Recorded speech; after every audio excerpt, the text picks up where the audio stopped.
Panto Diary, it's only me, and I've got a special guest star today. Samuel Holmes, local boy, playing Lady Samantha of Swilley, is live in my dressing room. Hello, Andy, darling. Andy Ford.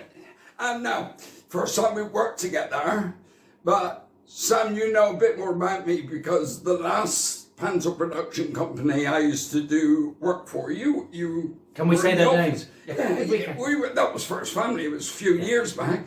And did you work in the office? And if you did, what was your job there? So I came to First Family in about 2008, and I went in to understudy Captain Hook in Brighton, and we had lovely Granville Saxton as Hook. Who did with Barbara in 2010. Yes, that's right. Yeah. So I used to sort of pop in and out and do all sorts, really, all sorts of bits and bobs. But what all sorts? Writing? A bit of writing, a little bit of co-directing with a lovely guy called Anthony Houghton, who is... we used to do a few Cinderellas together. Mostly we did the two Torval and Dean ones, and then we did... Actually, we then, I think after Bristol's Dick Whittington, I think we took it with Ashley and Pudsey to Manchester, I think. Oh, did you? Yeah. So that was 2015 then? Yeah, I think. Yeah, we did a few, but it was the happy days. But I never did Bristol. We never crossed paths. Oh, so really, the fact that we've taken this on to work together is ridiculous. It is ridiculous. And it's a joy working with you. It is. It is a joy. Well, it is a joy. And I mean it because as a comedian, I mean, you're a funny guy anyway, but as, you know, booked as a comedian, the person that you're working with not only has to be funny, but has to be strong and trustworthy. And I do trust you. Yeah, and I trust you. And it's that thing we suggested about good comics and good feeds. It's a relay race because you've got to pass the baton on, because if the line before isn't strong enough,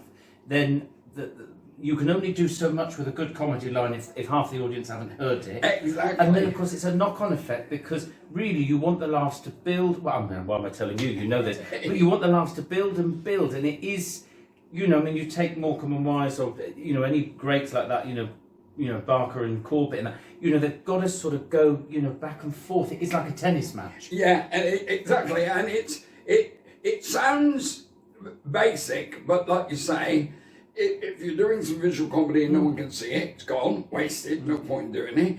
And if you're doing a line that's swallowed up by someone coughing in the audience or whatever, you have to re-establish and deliver it again, because if it's a setup for you and the audience have missed it because someone's... So that's why live theatres is such a joy, because it literally is live. You can do the best rehearsal in the world, but if someone smashes a cup or something halfway through, you've got to readdress it. It's such a joy, but it's also nerve-wracking, especially when you're playing comedy, because not only are you thinking of that line, you're listening to go, have they got that one? Have I got a change? I mean, especially with what you do, you're constantly on your feet going, you know, I'm going to throw you this. Did they like it? Are they not? It's like, can I play with that? Yeah.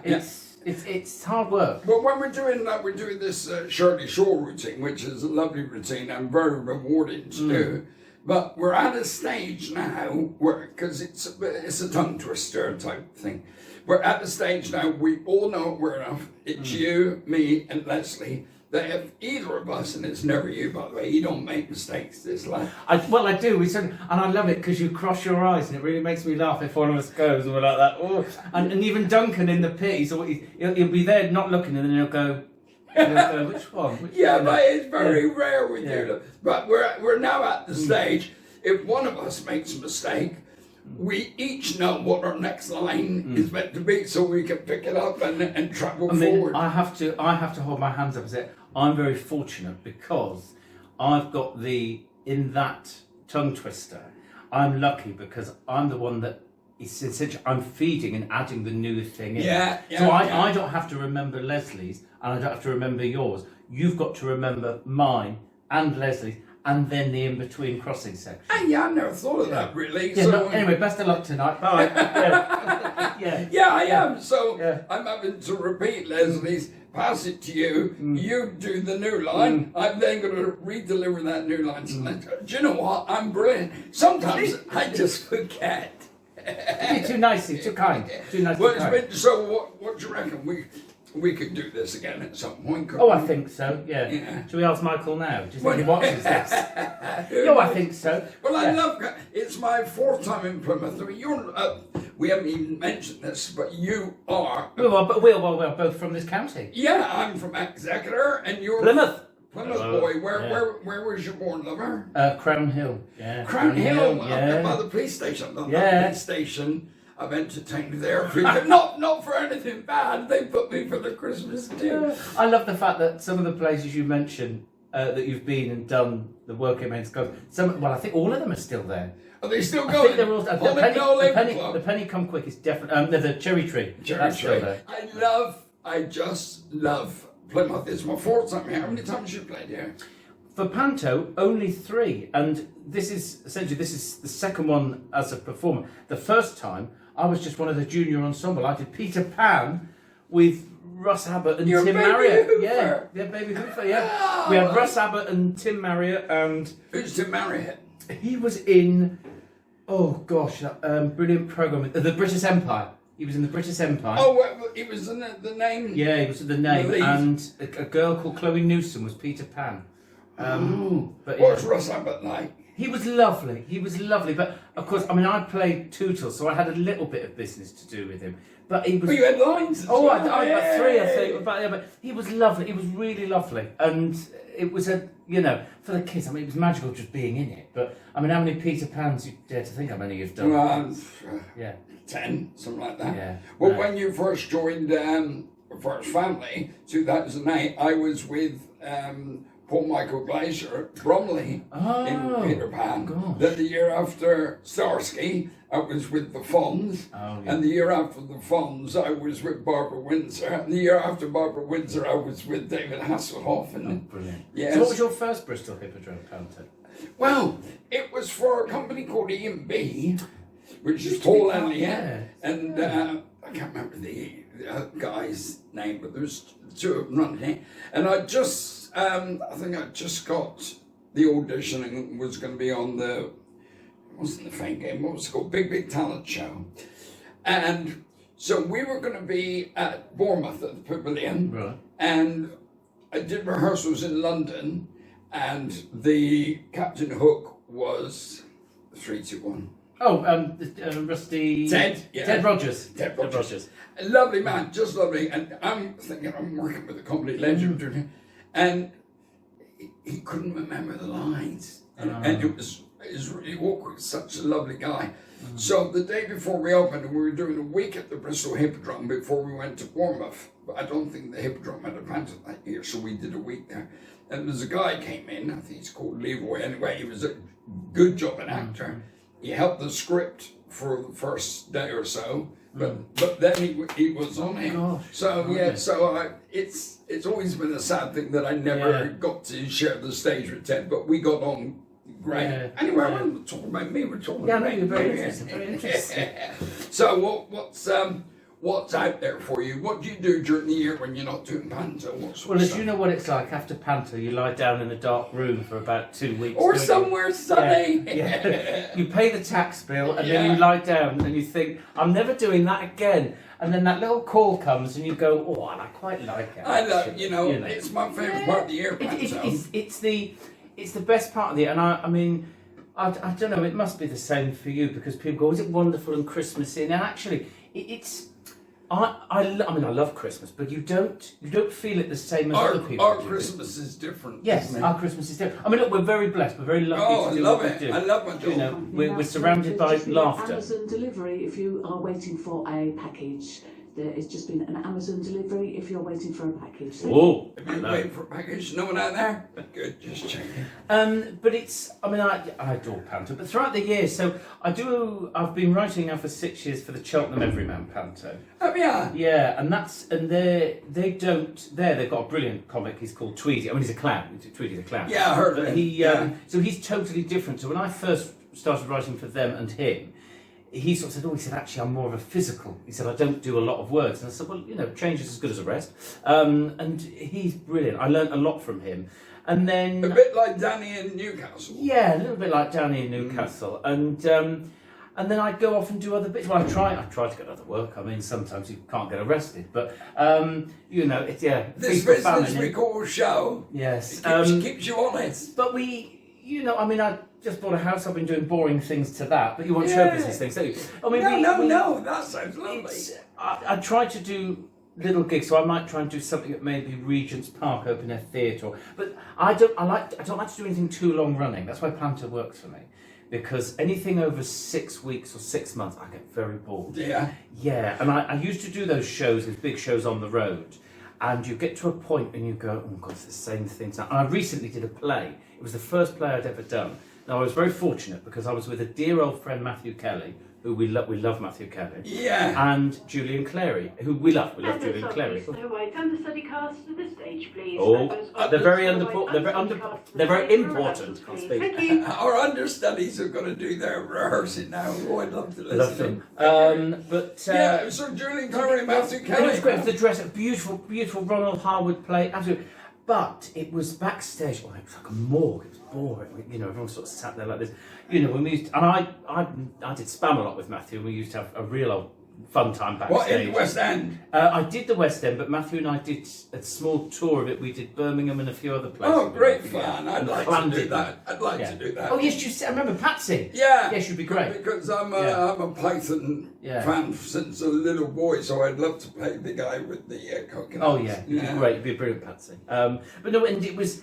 And thankfully that play, we had a break in the middle of it, but it was quite sombre backstage. Was it? And because I like you know how we watch all the dances. Yeah. We love all the magic and the West End, that sort of show business. That's the bit I love about it. Well, Rinder says to me that I'm still a schoolboy. Yeah. I still get excited about doing this and, like you say, watching the other people on stage. Because if you lose your joy for this, go and do something else. Well, and I mean, I've done some lovely musicals in the past, and you'll sit in the dressing room, you get ready, but pretty much any West End musical or any touring musical, it's got there's a big structure to it. Yeah. And you can't like in Panto, you can't play. No. And that's what I love about Panto, that every audience is different. And I mean, but you can't play until you know it. You don't. This is it. When you know it, you can have fun. But the first few nights, and this is what always does me. I realise it has to be fairly early to get the benefit from the theatres.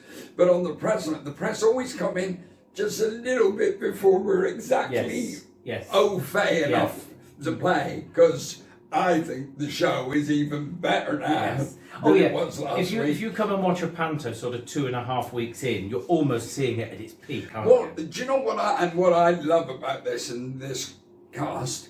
The growth in the Panto is amazing, but there's no growth in time. The show has not been spread out at all. It's down in just over 2 hours with an interval, which is perfect time for little attention spans, out the front watching the show. It never ever stops. It's musically, and the lighting's fantastic, the costume's fantastic, the performance is fantastic. Do you find that you say it grows not time-wise? I found that this year more so than ever. That's because I think we've got a lot of generous people. You'll see Andy down there at the start of the show. I'm down there at the start of the show. We don't have to be, but we're down there because we're listening and we're going, right, how are they today? Yeah. Have they picked up on this? Have they got that? And it is that thing of going, right, I'm gonna really give them a nice, concise, upbeat version of the opening bit, and then we'll see. Because sometimes, like we said, we give them a great act one, and they go, oh, we've lit the touch paper. So by the time we get to that act two, and I won't spoil it for them in case you're coming to watch the routine you and Rob do. I mean, you can then, at that point, you can breathe, can't you? Yeah. And go, well, actually, I can throw that in here because it's, and I mean, you're always tweaking. It's like you said about the whole, the red ones and that, not giving too much away. Yeah. And it's, after a couple of shows, all those ads are great. I mean, and Jonathan, director, was very good. A couple of routines, one with you, one with me and Rob, that I rewrote in my hotel at rehearsals in London.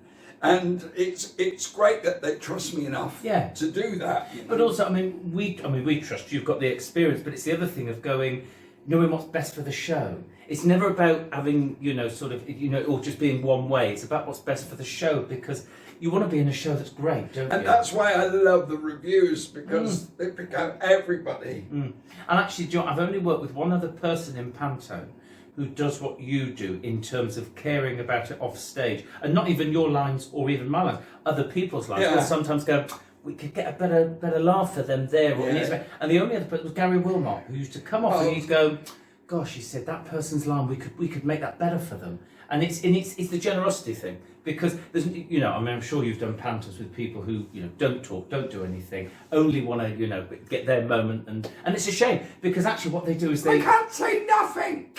because they kill it stone dead, because it's just as much fun off stage as it is on stage. Yeah. And the being off stage is almost as important for We're us. having a ball, aren't we? Oh, and it's great. But I mean, that is the amazing thing. We'll come off sometimes, and Andy will say, "What's next?" Oh, Tavistock this. Oh yeah, but right, we're on. And you're right. How sometimes you can put a little bit more in comedy wise, and yet still we hear over the tannoy. You know, it's 49 minutes or whatever it is, and I go, how is that not any longer tonight? No, it's not. You know, yeah, but the pace of the show is great. But it is because everybody on there is very generous and listening, and and even like Rob, bless him, is great. He'll go, no, I don't need that. You take that, Andy. That's it's better for all of us. It's we got a great company. Everyone's flipping lovely. Really, it's a great show, and I'm having a time in life here. Right, lover. Well, we're wrapping up now, but I've got to tell you, people of Plymouth love this guy. They absolutely adore him. He gets a fantastic warm hand on his entrance. They've no taste, and I love them for it. That's what it is. They've no taste, and I love them for it. So do come and see him as Lady Samantha of Swilley. Samuel Holmes is wonderful, and we're having a ball here. Thank you, We David. love Andy Ford. Thank you, my darling. It's Andy Ford, love him. And I'll be back soon with an interview with Lesley Joseph, because she told me today while she was eating bread and butter pudding and custard in the green room that she's going to do an interview with me. So it's going to happen. All right, love you, bye. Bye.